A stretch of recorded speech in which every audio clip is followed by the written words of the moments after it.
Aunque el término geopolítica es relativamente nuevo, los conceptos que forman parte de ella son tan antiguos como los primeros intentos de formación de los estados. Los gobernadores o reyes en su época actuaban en lo que hoy puede llamarse como un pensamiento geopolítico.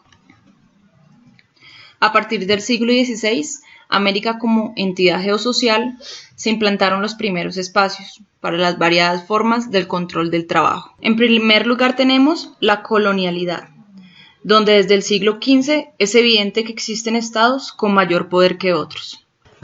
En segundo lugar tenemos la etnicidad, que se refiere a las desigualdades y las relaciones de grupos étnicos que conforman la sociedad. Y por último tenemos el racismo, que forma parte y propiedad de la americanidad y se encuentra estrechamente relacionada con la etnicidad. A continuación hablaremos sobre la esclavitud. Pero, ¿en qué consiste la esclavitud? La esclavitud tiene características que la distinguen de otras violaciones de los derechos humanos. A un esclavo se le obliga a trabajar mediante amenazas psicológicas o físicas. Se le convierte en propiedad de un empleador, generalmente mediante el maltrato físico o mental.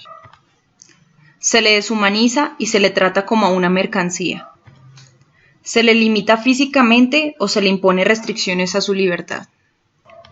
Existen varios tipos de esclavitud, entre ellos tenemos el trabajo en condiciones de servidumbre, el trabajo forzoso, el trabajo infantil, la explotación sexual, la trata de personas, el matrimonio precoz o forzado, y lo que es conocido como la esclavitud tradicional.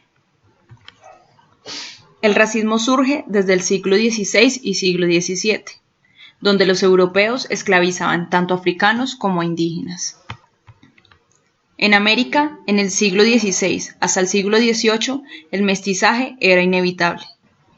En la antigüedad podíamos conocer a los africanos como objetos de cambio, que servían para aumentar el patrimonio británico. África, continente donde se practicó la esclavitud durante muchos siglos, fue la mayor fuente de esclavos, donde entre los años 650 y 1900 aproximadamente 19 millones de negritudes esclavizadas fueron enviadas desde África hacia países islámicos. Las primeras sociedades propietarias de esclavos justificaban dicha actividad como una tradición cultural. El esclavo era considerado una propiedad como mercancía de compra y venta. En el caso de América, se evidencia la esclavitud en la población indígena a partir del descubrimiento de América y posterior a la llegada de dicho continente de esclavos capturados en África. Tras el año 1492, las primeras víctimas de esclavitud fueron los indios. Sin embargo, tras la prohibición de la esclavitud se recurrió a otras fórmulas, como la recaudación de impuestos en oro o las encomiendas de indios para su civilización. Es de resaltar que tras el descubrimiento, el transporte de negros desde Santo Tomé, Islas del Cabo y San José de Mina aumentó enormemente por la demanda de miles de esclavos, convirtiéndose esto en un gran negocio para los latifundistas, negreros, comerciantes y reyes europeos. En el siglo XVI se concedieron en España más de 130.000 licencias.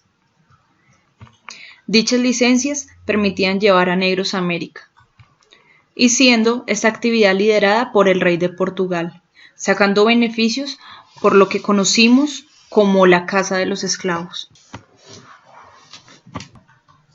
Se calcula que aproximadamente 5 millones de personas subyugadas murieron antes de ser embarcadas hacia otros países. La vida y la muerte eran dos palabras con un significado similar para aquella población. Las enfermedades, la desnutrición y las torturas los convertían en la carnada para los animales. Para someter a los esclavos a sus órdenes, usaban falsas teorías como por ejemplo, la raza blanca es superior a la negra. Estas personas eran identificadas por números en sus pechos, permanecían sentados espalda a espalda, encadenados, y salían solo a los sótanos una vez al día para ir al baño. Se consideraba a la mujer como un objeto más caro que los hombres. Esto teniendo como referencia su dentadura, sus pechos y sus nalgas. Sin embargo, si estas mujeres eran vírgenes, su precio aumentaba. Los europeos escogían la mujer más bella y compraban su virginidad. Si estas mujeres quedaban embarazadas, se les daba la libertad, y sus hijos eran llamados mulatos, y ellos no eran sometidos a la esclavitud. Cuando se produjo la llegada de esclavos africanos al territorio americano, la mano de obra indígena fue utilizada para el trabajo duro, tanto en los campos como en las minas. Poco a poco, los aborígenes fueron diezmados por pestes y por extensas jornadas laborales sin descanso. Los primeros asentamientos de esclavos se produjeron en la zona del Caribe a partir del siglo XVII. Los ingleses, franceses y holandeses ocupaban el primer lugar en el comercio esclavista. Sin embargo, se mantuvo la esclavitud del negro como aceptable solo hasta el siglo XVIII, donde se fue creando una corriente de opinión antiesclavista y que terminó en los postulados de la Revolución Francesa. La pugna entre esclavistas y abolicionistas revistió sus caracteres en América del Norte, donde se dio origen a la Guerra de la Secesión. El Congreso Federal prohibió en el año 1862 la esclavitud, y en el año 1863 se declaró libre a todos los esclavos, así desapareciendo la esclavitud en los Estados Unidos.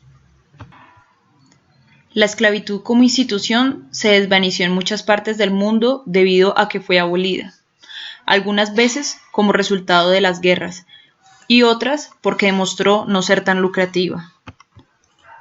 Era difícil obtener esclavos y su compra podía ser costosa. En algunos casos, era más económico emplear trabajadores que comprar y mantener los mismos esclavos.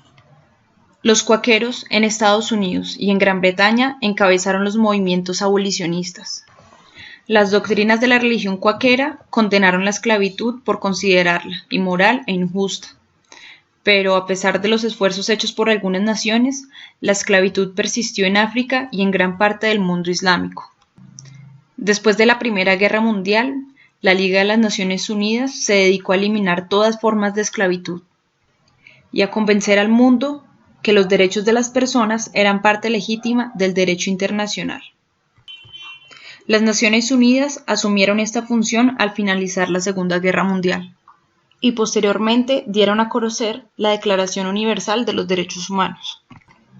La esclavitud hoy en día continúa. Aunque es ilegal en todo el mundo, se disfraza en la forma de trabajo, ya sea servil, trabajo infantil, la prostitución y las formas serviles del matrimonio. Aproximadamente 800.000 personas, entre hombres, mujeres y niños, son traficados a través de las fronteras cada año. Las estadísticas indican que la mayor parte de las víctimas son tratadas para ser explotadas sexualmente. Y es así como podemos evidenciar una nueva forma de esclavitud, conocida como la esclavitud contemporánea, donde, a diferencia de la esclavitud tradicional, afecta a personas de todas las edades, de todos los géneros y razas.